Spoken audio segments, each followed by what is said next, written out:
Hello and welcome back, ladies and gentlemen. It is Wednesday, so I have quarterbacks and kickers in this video. I'm going over the top 25 quarterback options to get you guys all the information that you need to crush your opponents and go get a dub in week number 9. I also have the top 15 kickers who I believe are going to have the most opportunities to put points on the board for you and their teams, of course. As you're watching, if you find yourself enjoying the content, please drop a like on the video. That helps me out a bunch. And then if you would subscribe to the channel as well, that means the world to me. We are very close to getting our first 500 subscribers. I would greatly appreciate you helping me out on the journey with that. A lot of buys this week, a lot of key quarterbacks out of commission, so it gets pretty scary as you get outside of the top 20. I'm still gonna go that deep, but just know it is not a pretty sight once you get down there. If you are new to the channel, Relentless Press is dropping content Monday all the way to Saturday. I do over 10 videos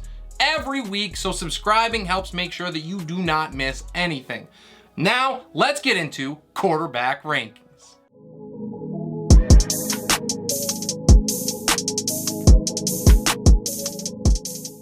Sitting at the top of tier number 1 is Josh Allen. He travels to New York to take on the Jets. He posted his worst game of the year last week against the Pack, and he was still able to finish inside the top 10. The Jets have an awesome pair of corners, and they could slow Allen down, but he will still smash. To number 2, it is Jalen Hurts against Houston. He absolutely demolished the Steelers in week 8. He tossed 3 first-half touchdowns to A.J. Brown, and he strengthened his MVP campaign in the process. There is a slight concern in this game that the Eagles take the air out of the ball against the worst run defense in the league. I will take my chances with Hurts. Patrick Mahomes is in at number 3. He has finished as a top 6 quarterback in 4 straight games. He's tossed 12 touchdown passes in that span. Now, the Titans allow 19 points a game to passers. That is 10th most in the league, so you also love the matchup here. Lamar Jackson headlines tier number 2. He's in at 4. He was able to get back into the top 10 for the first time since way back in week 3, but owners are likely wondering when his next boom game is going to come. Now, there are 2 sides of this. If we see the week 4 to week 7 Saints, it's going to be in this game right here. If we see the Saints that appeared last week, basically out of thin air, then owners are probably going to have to wait at least 1 more week. Rounding out my top 5 is Justin Herbert. I believe that the bye week was big for him, not only with his health, but also for cleaning up some of the issues that we have seen from him. Herbie is going to feast against the Falcons. They allow the 3rd most points per game to the position. At number 6, I have Kyler Murray. He was finally able to boom against the Vikings. He put up 326 passing yards, 36 yards on the ground, and also had 3 total tutties. He was the quarterback 3 overall last week, and he is just getting started. It is why I had him as a buy in my buy sell a couple of weeks ago. At the top of tier 3, I have Joe Burrow. He gets Carolina. He did not have the game by any stretch of the imagination that I was expecting against Cleveland, but it is clear that the loss of Jamar Chase is greatly affecting Cincy, at least in the first game with that situation. It is going to get better here with another week of prep, and the Panthers are allowing the 9th most passing yards per game in their last 3, and that certainly helps. Tua Tagovailoa is in at number 8. He was my pick against consensus last week, and that call paid off. Tua put up the overall QB1 finish, destroying the Lions. Now, Chicago is pretty solid in shutting down signal callers, but Miami's offense looks basically unstoppable right now, so I will take the great offense here. At the top of tier 4, I have Tom Brady. He looked pretty rough against the Ravens last week. I will say that, but the late touchdown at least salvaged the day to an extent for owners, but you would like to see a couple more of those earlier on in the game. The biggest issue here has been the Bucs not being able to punch it in when they're in close. I would be buying him at his current cost of quarterback 14 because if those touchdowns do start to come, his upside soars. Kirk Cousins rounds out my top 10. He was able to record his first 3-touchdown game of the season last week against Arizona, and he should continue to roll in that hot streak against the Commanders. They give up top 7 numbers in both yards per completion and passing touchdowns allowed. At number 11, I have Aaron Rodgers against Detroit. And even with as poor as the Packers' passing attack has been, even Rodgers should be able to light up a porous Lions secondary. Detroit gives up over 22 points per game to the position that is second most in the league. My last quarterback one for week 9 is Geno Smith. We just talked about those Cardinals giving up a trifecta of scores to Kirk Cousins. Arizona also allows the 6th most points per game to passers. Geno was able to turn it around last week after a 2-game skid, and it looks like both of his prime receivers are actually healthy, so there is no reason to think that he won't post his 5th quarterback one finish of the season. To 13, and at the top of tier 5 is Trevor Lawrence. He fell flat on his face as the quarterback 24 in a tough matchup last week, but he gets to rebound here in a smash play against the Raiders. Now, the last time he dropped out of quarterback 20 range, he finished as the QB 4 overall right after. Justin Fields is in at 14. He gets Miami.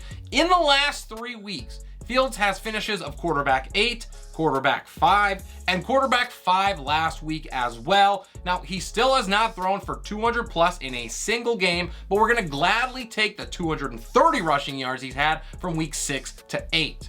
To the top of tier 6, it's Matthew Stafford at 15. He did not look great against the 49ers last week, but he was still able to finish as the quarterback 16, which unfortunately is his second best output of the season. The Bucs are no longer a defense that we fear, so the turnaround could continue in this game. At 16, it is Derek Carr against Jacksonville. Now, I am not quite sure what the heck happened last week against the Saints.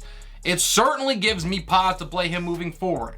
However, the Jags allow nearly 18 points a game to passers, and he has got to respond after last week's embarrassment, right? I'm going to go with it, and I am taking him to rebound. And at number 17 is Marcus Mariota. He's now spiked in 2 out of 3 weeks, lighting up both Carolina and San Francisco for 3 touchdowns each as the quarterback 5 and quarterback 6 overall. The Chargers have not been able to put it all together yet, so I like his chances of producing yet again another solid stat line. At 18 is Taylor Heinicke. He gets Minnesota, continues to get it done. He one-upped himself to torch the Colts for 279 and 2 scores in week 8. The Vikings, as much as I love them, they are bad against the pass. They allow over 275 passing yards, nearly 20 points a game to signal callers. Both of those numbers are bottom 10 in the league, so the odds are in his favor. Andy Dalton is at the top of tier 7. The Ravens give up top 8 numbers to passers, and the Red Rifle should get some extra help this week with a receiver or 2, hopefully getting healthier. Rounding out the top 20 is Jared Goff.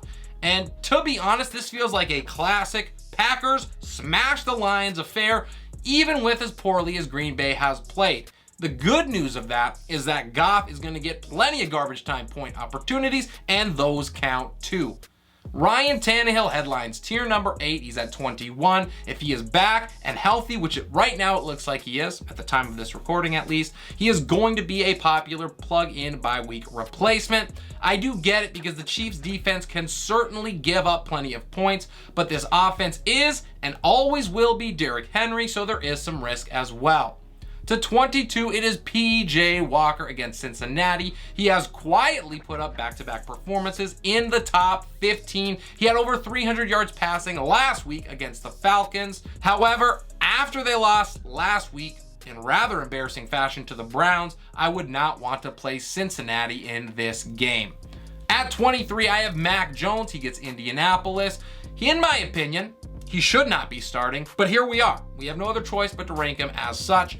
Jones should manage this game just fine, but there is also the possibility that he completely bombs and then gets replaced, so I would rather avoid this situation as an owner if I can.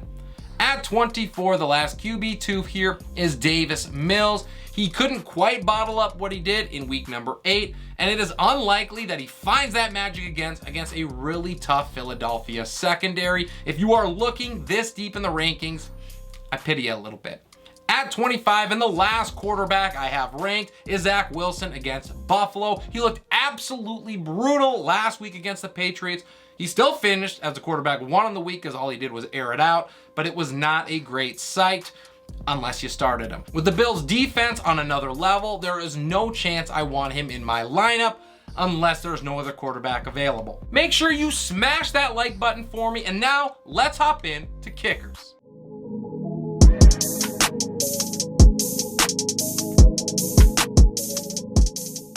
Justin Tucker finds himself back at number 1. He's been a top 10 kicker in 4 out of the last 5 weeks, and the Saints allow the second most points per game to the position on the year.